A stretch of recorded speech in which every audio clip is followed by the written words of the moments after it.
You reread their message 3 times before replying. Not because you care about the wording, because you already know one wrong tone can change the entire conversation. So you make yourself smaller, softer, calmer, more careful. You remove parts of your personality before they even have the chance to reject them. And after enough time around toxic people, this starts feeling normal. You start monitoring your own behavior constantly, your voice, your reactions, your facial expressions. Even silence begins feeling dangerous, because somewhere along the way, your nervous system learned something.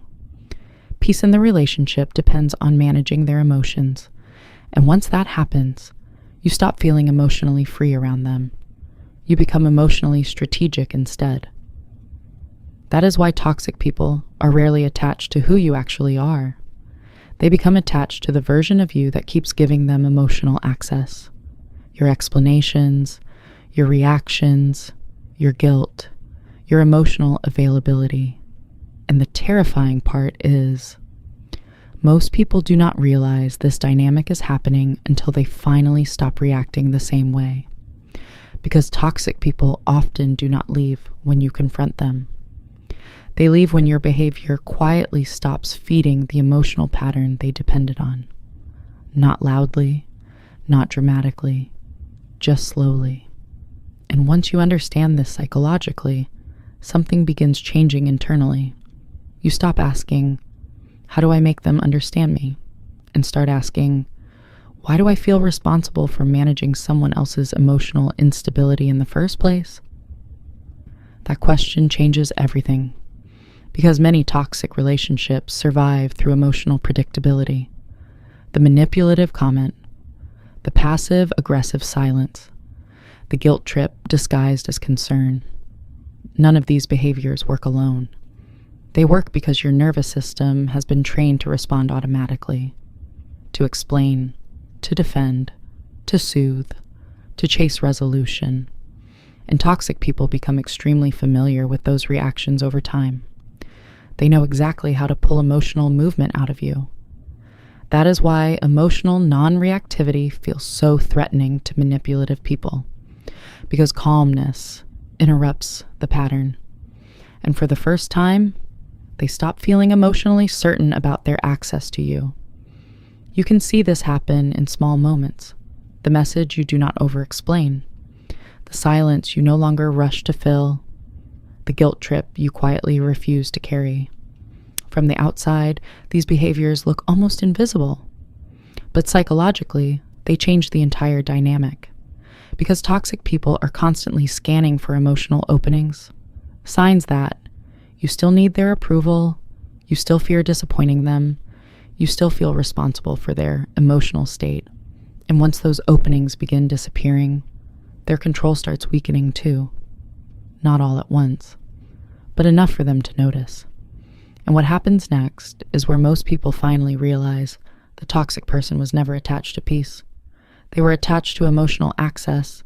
One of the strangest things about toxic people is this: the calmer you become, the more uncomfortable they seem. At first it feels confusing. You stopped arguing, stopped defending yourself, stopped trying to win the conversation, and somehow the tension became even stronger. Because emotional manipulators are often not looking for resolution. They are looking for access. Access to your attention, your emotional reactions, your guilt, your nervous system. And when those things become less available, the dynamic begins breaking apart. This is why some of the most powerful behaviors are almost invisible from the outside. You stop explaining every decision. You stop emotionally rehearsing conversations before they happen. You stop rushing to fix tension the moment it appears. And slowly, your emotional energy becomes harder to control.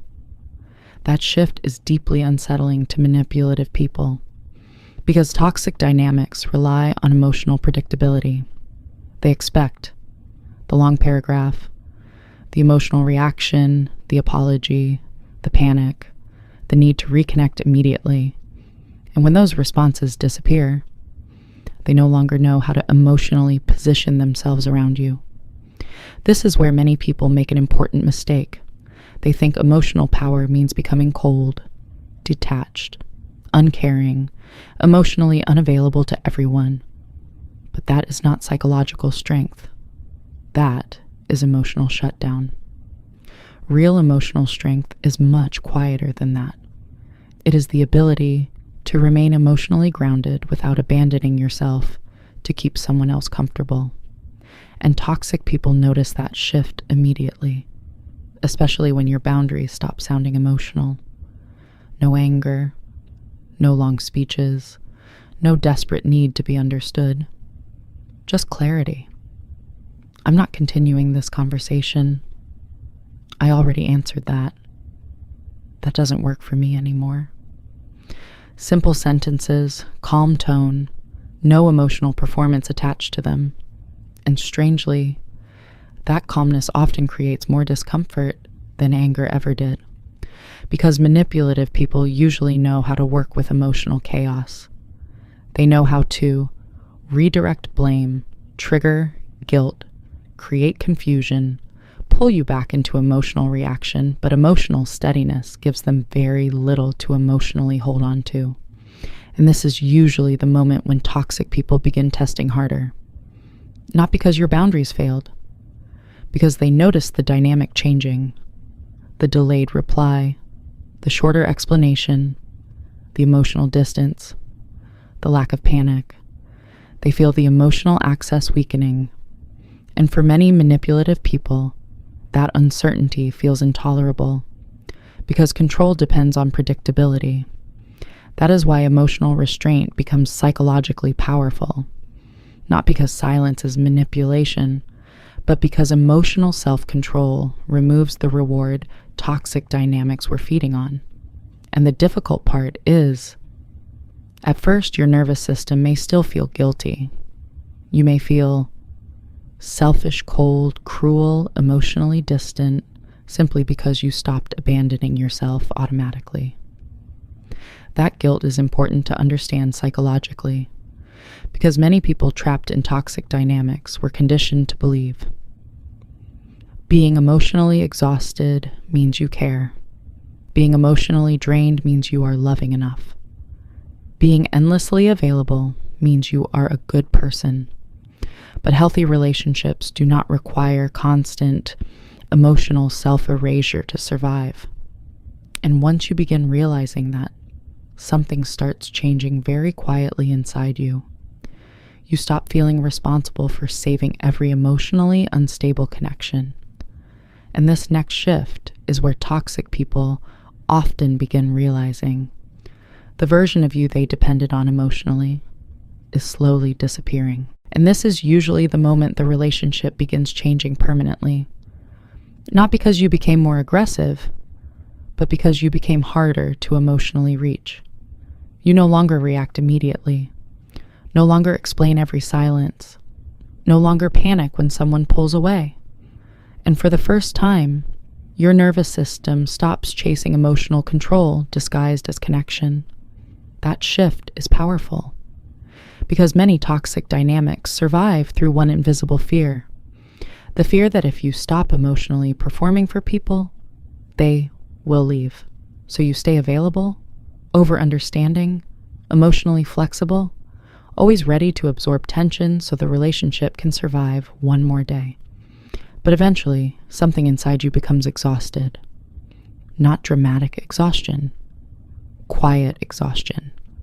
The kind that shows up at 2 a.m. when you replay conversations in your head, wondering why every interaction feels emotionally heavy. The kind that makes your body tense when a certain name appears on your phone. The kind that makes peace feel unfamiliar because your nervous system has spent so long preparing for emotional instability. And once you finally recognize that pattern, you begin changing in ways toxic people immediately notice. Your energy becomes calmer, more selective, more emotionally contained. You stop volunteering emotional access to people who misuse it. And strangely, the less emotionally reactive you become, the more certain people begin disappearing on their own. Not because you force them out, but because emotionally manipulative people often lose interest when emotional control stops working predictably. That is why some toxic people slowly fade once your boundaries become consistent. Not emotional. Consistent. Because consistency removes negotiation, and manipulative people depend on emotional inconsistency.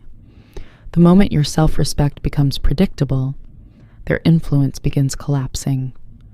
And this is where many people misunderstand psychological power completely. Real power is not making toxic people afraid of you. It is no longer being emotionally available to the patterns that once controlled you. That is what changes the dynamic.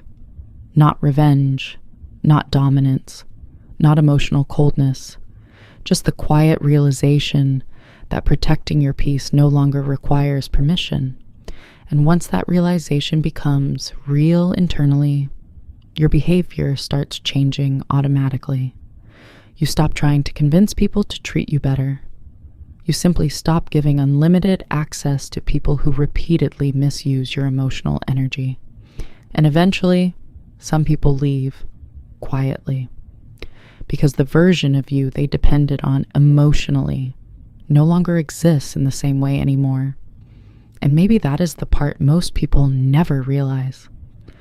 Toxic people are not always searching for love. Sometimes they are searching for emotional access, for reaction, for reassurance, for control, for predictability. And when those things disappear, so do they. Not with a dramatic ending, just silence.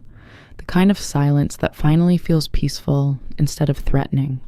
And maybe that is how you know healing has truly started. Not when you become emotionally hard, but when your peace stops being negotiable